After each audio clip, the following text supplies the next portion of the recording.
Mas nós já vamos voltar nesse ponto. Tom Cruise é o ator com maior bilheteria de Hollywood se você desconsiderar os filmes da Marvel.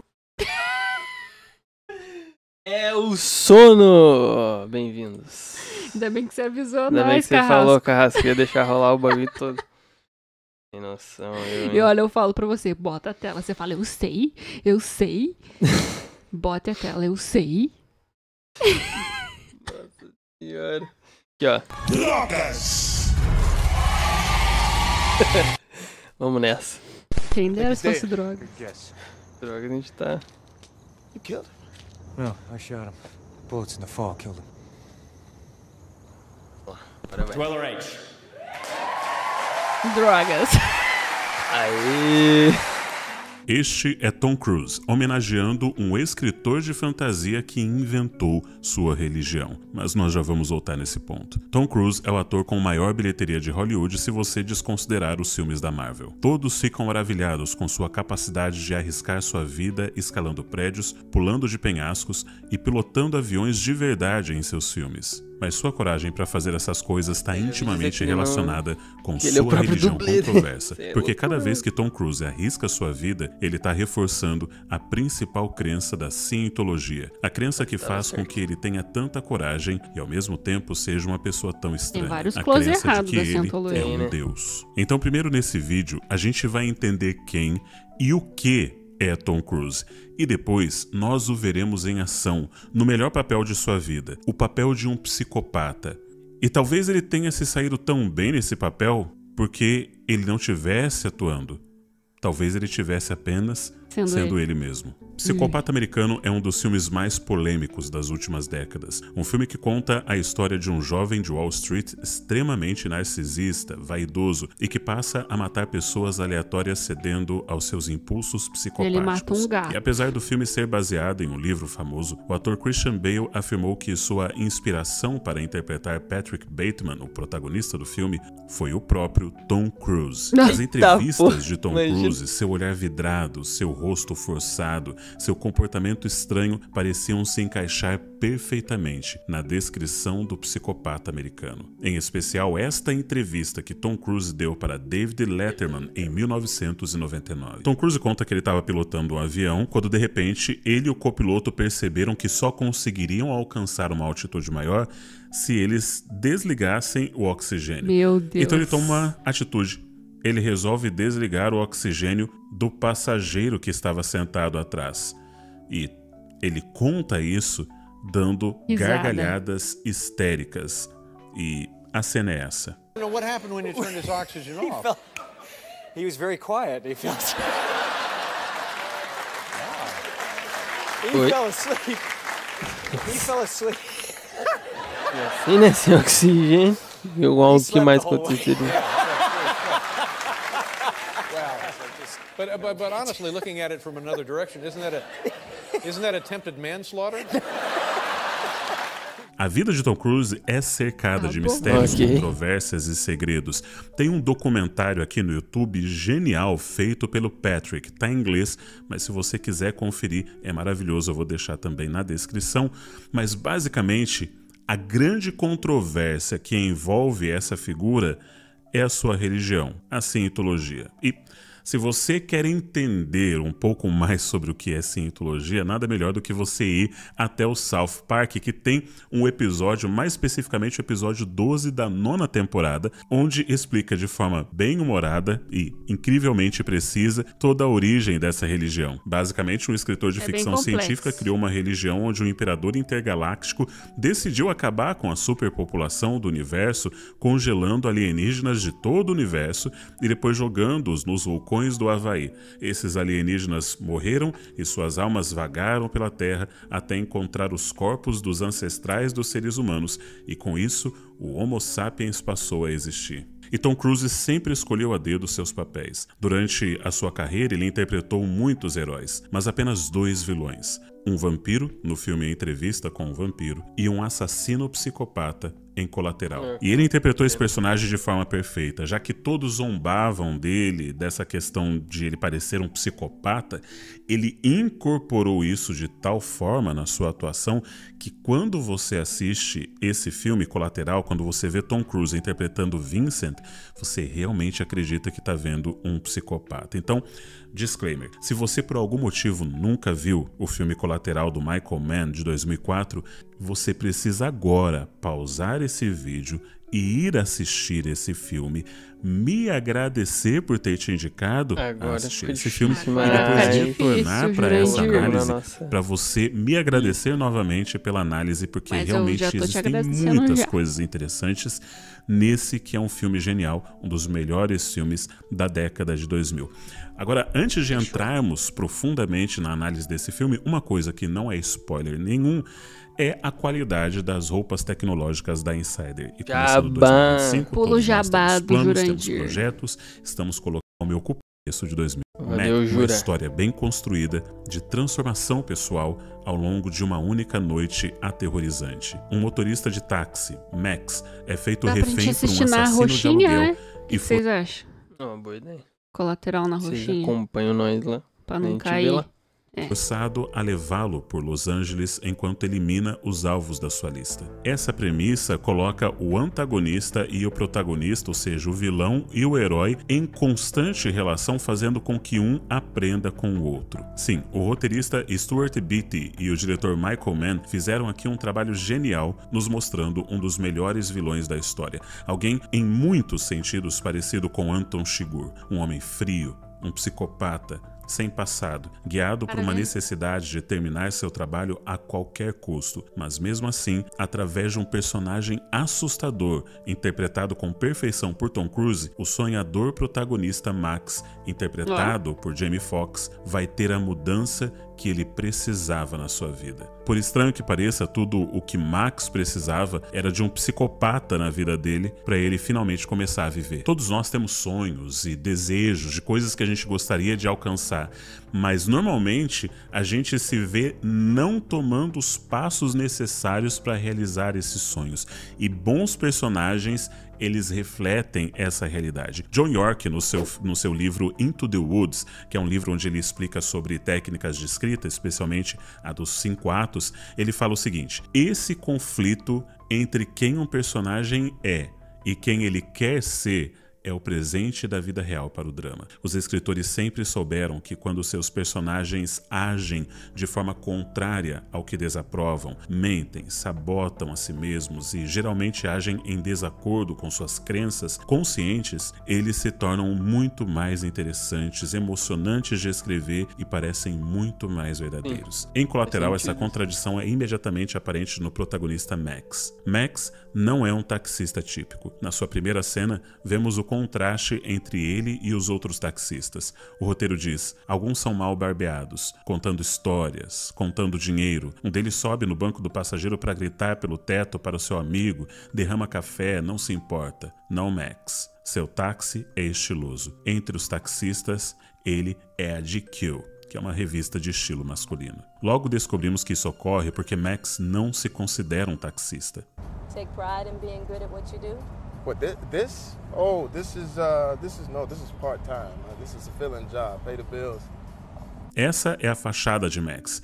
Ele se vende a sua imagem como sendo uma pessoa diferente, um cara que está nisso temporariamente, que é, na verdade, um empresário de uma empresa de limusines. Você pega os Uber, tudo isso, eles na falam verdade, também. é temporário. I'm not in this for the long haul. Just filling in, it's temporary while I'm getting some things shaken. Não, cara, na verdade eu sou médico. 12 years. Eu faço só Aqui vemos pra a ir pra casa e contradição de voltar Max pra pagar totalmente combustível exposta. só. Ele quer ser dono de uma empresa de limusines de sucesso mais do que tudo, mas ele está dirigindo o táxi e inventando desculpas há 12 anos. Essa é a falha ou fraqueza do personagem. O protagonista começa apegado a uma mentira, uma fachada, a ideia de si mesmo que ele quer que os outros vejam, mas escondido está seu interior, a parte que ele deve aprender a abraçar para se tornar quem ele precisa ser. Max não tem coragem de mudar sua vida, de realizar seus sonhos, de buscar algo a mais para ele. Ele tem ambições, mas não corre atrás delas. Ele se esconde atrás de um discurso e se ele nunca encontrasse com Vincent, ele envelheceria e se aposentaria falando dos planos que teve e que nunca foram realizados. Mas ele encontra Vincent, um homem bem vestido, de ação, que joga com suas próprias regras. Ele é o oposto de Max em quase todos os aspectos. Quando Max pega Vincent e concorda em ser seu motorista naquela noite, ele não faz ideia do que realmente está aceitando. Para Tom Cruise fazer esse filme, ele teve um treinamento físico intenso, mas também um treinamento psicológico intenso, usando aquilo que é conhecido como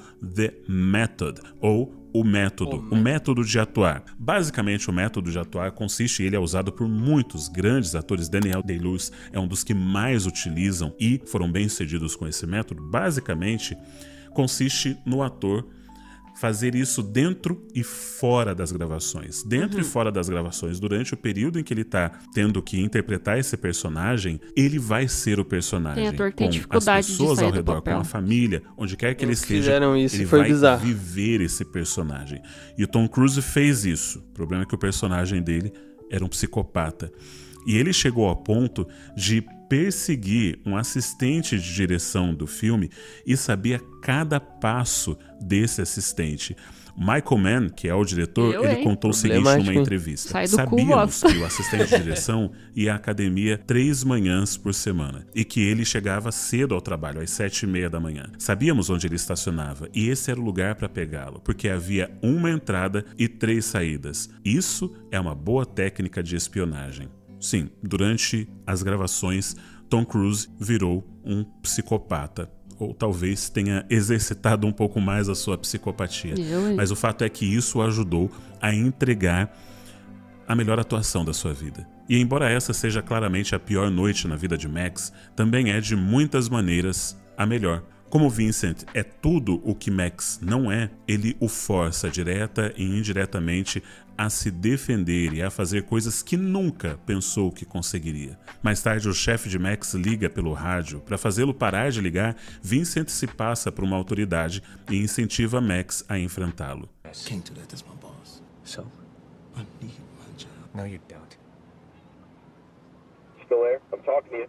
E isso o força a se defender de seu chefe abusivo. And next time you pulling these shit, I'm gonna have to stick this yellow cab up your fat ass. Com o tempo, Max até começa a enfrentar Vincent. E quando visitam a mãe do Max no hospital, a profundidade da fachada de Max é exposta de forma embaraçosa. He started with nothing, you know. Look at him today. Here, Vegas. Durante toda a primeira metade do roteiro, Vincent está destruindo a fachada de Max e provocando a mudança do seu eu interior. Vincent é mais do que um homem nessa história. Ele é uma ideia, um conceito. Esse personagem representa a vida tentando fazer você agir. Quando tudo está confortável, de repente surgem os problemas. E você precisa se adaptar. Aliás, essa é a palavra-chave nessa história: adaptação. Now we gotta make the best of it. Improvise, adapt to the environment. Hoje a vibe tá sendo essa, né? Tá bem pensante. Essa perspectiva darwiniana é a filosofia de vida do Vincent.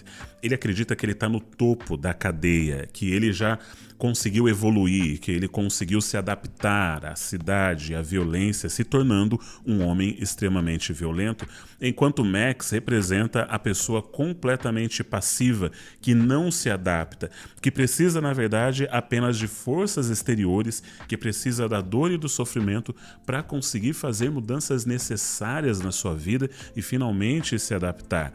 E isso começa a acontecer na vida do Max quando ele é obrigado a se passar pelo Vincent ao conversar com um bandido que vai lhe passar a lista dos alvos para serem assassinados. Think you should tell the guy behind me to put his gun away before I take it and beat his bitch ass to death with it. But hey, shit happens. Gotta roll with it. Adapt. Darwin.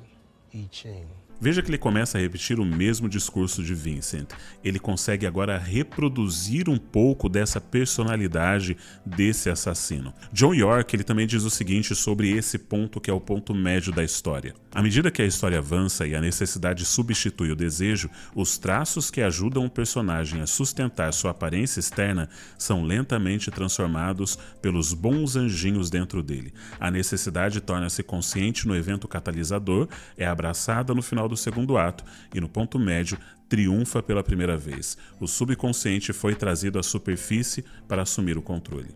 O que ele está tentando explicar pode parecer complicado, mas é muito simples. Basicamente, o personagem tem sonhos, desejos, mas ele só começa a mudar a partir do evento catalisador, ou seja, do problema que vai acontecer, que no caso de Max é quando um psicopata entra no táxi dele. Eu não quero dar uma de coach aqui, mas é verdade que muitos de nós não tomamos os passos necessários para realizar os nossos sonhos e que às vezes são os problemas que fazem com que a gente tome alguma decisão. Algumas pessoas nunca vão realizar os sonhos, os projetos que têm na sua vida, a não ser que elas cheguem no fundo do poço, quando acabam todas as possibilidades, quando perdem todas as pontes que as conectavam a outras chances de fazer algo na vida. É ali nesse momento onde todas as opções desaparecem que algumas pessoas realmente começam a fazer algo para realizar os seus sonhos. E é isso que vai acontecer na vida de Max. Então, a genialidade de Michael Mann aqui é de trabalhar esse protagonista, que é um personagem que ele está estático na vida, coloca em contato com um vilão que é o extremo oposto e faz com que esse protagonista aprenda com o vilão e seja forçado pelo próprio vilão a mudar a sua vida. Ou seja, de certa forma, Max deveria agradecer porque Vincent entrou no seu carro. Mas vamos dar um passo atrás, para a gente olhar um pouco mais perto.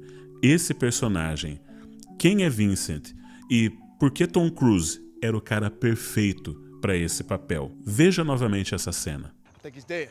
Good guess. You killed him? No, I shot him. Bullets in the fall killed him. Essa única frase exemplifica o aspecto mais Doideira, aterrorizante da forma. filosofia de Vincent. Uma manipulação absoluta da verdade que faz o público perceber que as próximas 1 hora e 40 minutos serão moldadas à vontade deste homem. Mas o que nos molda também? Falou, Valeu, Carrasco. Carrasco. Boa Um noite. dos vilões mais Dorme assustadores da bem. história do Bom cinema. sonho. Vestido com um simples valeu terno cinza pelo e com o cabelo Pix. bem cuidado Tamo da junto. mesma cor, ele fala Domingo as também. coisas de forma tão objetiva, com uma autoridade tão evidente, que é quase impossível não concordar com ele. Quando Vincent explica seu desprezo por Los Angeles e pelas grandes cidades em geral, ele conta uma história que vai servir de foreshadowing para o seu próprio final. Num dos momentos mais intensos do filme, Vincent leva Max para um clube de jazz, mesmo após Max admitir que não gosta de jazz. Enquanto os dois assistem ao trompetista Valeu, no tamo palco, Vincent transforma a experiência numa razão para monologar sobre como ele vê a vida. Ele fala filosoficamente sobre como o jazz é pura improvisação, adaptação, sem se importar com a estrutura ou melodia, movendo-se dentro da música. Quando o trompetista se junta a eles e conta uma história sobre Miles Davis, um dos maiores gênios do jazz, uma fala em especial chama a atenção. It had to be. Oh, it was scary. I mean, the dude was so focused, man. But plus, he was kind of a scary cat anyway, man. Daniel, o trompetista, continua falando que quando Miles Davis estava absorto na sua música, quando ele estava absorto no seu trabalho, ninguém poderia interrompê-lo. Se o fizesse, levaria uma grande bronca, um grande esporro, porque esse homem, ele era extremamente focado no seu trabalho. E enquanto ele está falando isso, Vincent começa a fazer o seu trabalho. E a gente descobre que Daniel era a próxima vítima. And just when I thought you were a cool guy. I'm a cool guy. The job I contracted to do. Come on, Vincent. Give the dude a pass. I'm working. Vincent se considera como um músico de jazz, um Miles Davis, um homem absorto no seu trabalho e que não quer ser interrompido. O único problema é que seu trabalho é matar pessoas. Isso daqui é uma característica muito comum de criminosos, em especial de psicopatas, que é o distanciamento. Esse distanciamento serve para gerar uma desconexão com relação à vítima. Nada é pessoal, você está simplesmente fazendo o seu trabalho. Tô trabalhando. What do you care? Have you ever heard of Rwanda? Yes, I know Rwanda. Well, tens of thousands killed before sundown. Nobody's killed people that fast since Nagasaki and Hiroshima. Did you bat an eye, Max? Albert Camus, no seu livro A Peste, conta de uma cidade que ficou devastada por uma praga e em determinado momento do livro ele fala que a quantidade de corpos era tão grande que as pessoas simplesmente pararam de se importar. Ele diz o seguinte: mas que são 100 milhões de mortos? Quando se faz a guerra já é muito saber o que é um morto. E já que um homem morto só tem significado se o vemos morrer, 100 milhões de cadáveres semeados através da história esfumaçam-se na imaginação. Deveríamos juntar as pessoas à saída de 5 cinemas, levá-las a uma praça e matá-las. Aí compreenderíamos isso. Assim poderíamos colocar alguns rostos conhecidos nesse amontoado anônimo. Afinal, quem conhece 10 mil rostos? É aqui que vemos Vincent em seu momento mais vilanesco. Uma total desconexão entre qualquer tipo de sentimento pessoal e o que ele faz como trabalho. Esses assassinatos, esses crimes, são apenas meios para atingir um fim. Essas pessoas até possuem rostos, mas não possuem identidade, não possuem significado para ele. Esse tipo de dedicação única se repete ao longo da história do cinema, com Anton Chigurh, Hannibal Lecter, ou até mesmo Drácula. Trata-se de uma desconexão entre o vilão e a humanidade, a empatia moral que acreditamos ou esperamos que exista em todos. Quando somos confrontados com essa falta de empatia, nossos corações se partem e somos assombrados ao mesmo tempo. Mas algo interessante acontece. Vincent passa tempo demais com Max. Não é apenas Max que está aprendendo algo com Vincent, parece que Vincent tem algo para aprender com Max. Ele não sente empatia, ele sente respeito por Max de alguma forma.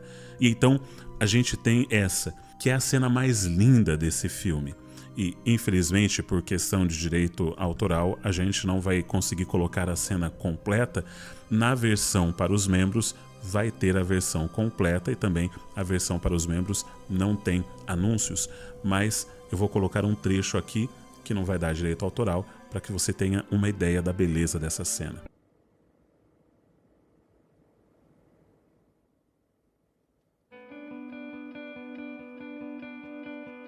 Levou 2 meses para eles treinarem esses coiotes para fazerem essa cena e no final não deu certo, porque coiotes não podem ser domados. Então eles tiveram que puxar esses coiotes com uma corda e depois remover a corda nos efeitos especiais. Esse coiote é a metáfora perfeita para Vincent. Um espírito selvagem, indomável, um caçador que odeia a cidade, mas assim como o coiote, se adaptou a ela. Talvez essa seja a metáfora perfeita para o próprio Tom Cruise. Alguém que se desafia constantemente, que assim como Vincent está sempre lutando para sair da zona de conforto, alguém que busca a excelência no seu trabalho.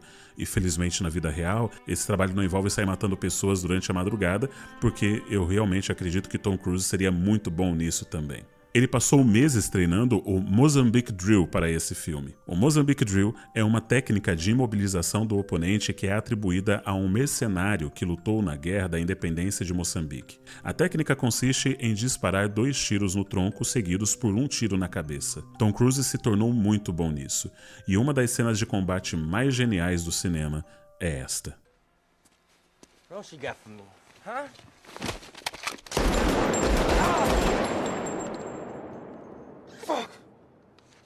E você deve estar pensando, peraí, o primeiro cara levou só 2 tiros. 2 no relógio. Não quer 2 relógios.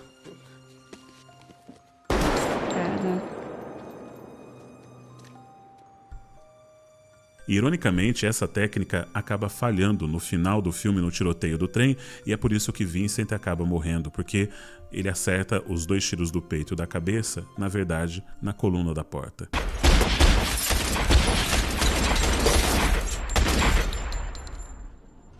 Mesmo com toda a técnica, mesmo sendo um predador, mesmo tendo alcançado sua evolução, nada disso adianta no final. Em verdadeiro estilo noir, Vincent cumpre sua própria profecia. Após o tiroteio com Max, em um trem vazio, ele é fatalmente ferido. Não há resistência à morte, apenas uma resignação silenciosa enquanto ele caminha até um assento e se deixa cair. Max senta-se do outro lado e Vincent simplesmente olha através do vagão e pergunta: Think anybody will notice?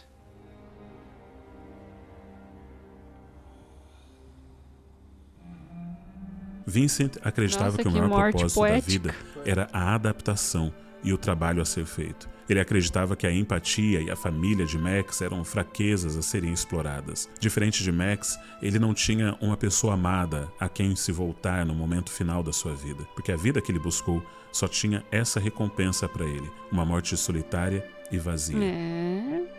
A atuação de Tom Cruise aqui é praticamente incomparável.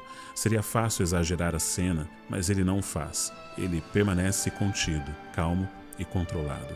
O poder e o terror de Vincent não residem apenas na sua habilidade com armas e na violência, mas também em seus poderes de manipulação, sua capacidade de inspirar inveja e ciúmes ao ponto de quebrar o espírito. E esse é o truque mágico que apenas alguém como Cruise poderia trazer à vida, ainda assim parecendo cativante. Cruise sempre optou por papéis mais heróicos e inspiradores. Isso pode ser simplesmente o legado que ele deseja deixar, mas o terror que ele retratou como Vincent foi sensacional. Tom Cruise é essa figura controversa, com uma vida pessoal estranha, crenças nada convencionais e comportamentos difíceis de explicar. Mas no final do dia, ele é um dos melhores atores dos últimos tempos, e Vincent é a prova disso. Me diz aí nos comentários, você já tinha assistido Colateral e você concorda que esse é o melhor papel de Tom Cruise?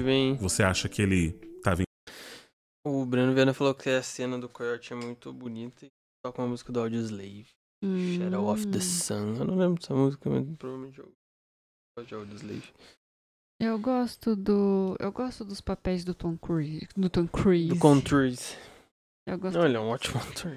Ó, eu gosto muito dos papéis do Tom Cruise, do Tom Hanks, do Keanu Reeves. Nossa, Keanu, eu gosto muito do... Como é que se pronuncia o nome do Cillian Murphy? Cillian? Acho que é Cillian Murphy. Eu gosto muito da maneira como eles interpretam. Mas esse filme parece muito interessante, viu? E é gostei. sobre o que a gente falou a live inteira. Na verdade, sobre uma pessoa altamente determinada e focada nos próprios propósitos. E a outra pessoa em inércia da vida. Em algum momento, a vida vai tirando, você vai pulando. E aí, uma hora tem que mexer. Nossa, muito bom o canal desse Jurandir, hein? Parabéns aí. Top, Jurandir. Jurante. Top. Da hora, meu povo. Nossa, muitas reflexões. Nossa, eu gostei. Hoje tava gostosinha a live. Tá boa. Pois é, parece um bom filme de ação mesmo, Bruno. Parece ser mesmo. E aquela ação que te faz pensar, não é aquela ação que é só porradaria, tiroteio e é o que ele disse no final ali também, bem isso, não é só tiro, porrada e bomba, cara, é persuasivo. No entanto que muito de você, eu acho, você ser persuasivo em situações tensas, não é você ser aquela pessoa que grita, esbraveja. Não, pelo contrário. E tal. Se você pega e olha no fundo do olho da pessoa e fala bem calmo o que você quer, ou o que vai acontecer, né? Isso pega muito mais do que uma pessoa que... Ai, seu... fica gritando. Porque daí você passa a impressão que você é um descontrolado, um mimado. E quando você fala sério, assim, tipo, focado e ali chega até a ser assustador, porque daí a pessoa pensa, caralho, olha o autocontrole desse aí pra me falar um bagulho desse. É foda. É de você pensar 3 vezes antes de... Doideira. Gostei muito. Gostei é o tipo também de filme que a gente gosta, né? A gente gosta. Tanto que o John Wick, a gente, ó... Nossa, gente, é muito fã de John Wick. Ainda tem aquela... É a série ou o filme que saiu do mundo de John Wick? Que a gente ficou de ver e a gente não viu. Do Continental, né? Do Continental. Do hotel. Vai ver. Bom. É isso? É isso. Nossa, foi bem gostosinho, gente. Foi muito boa essa live, pessoal, apesar de ser meia-noite. A gente vai nessa.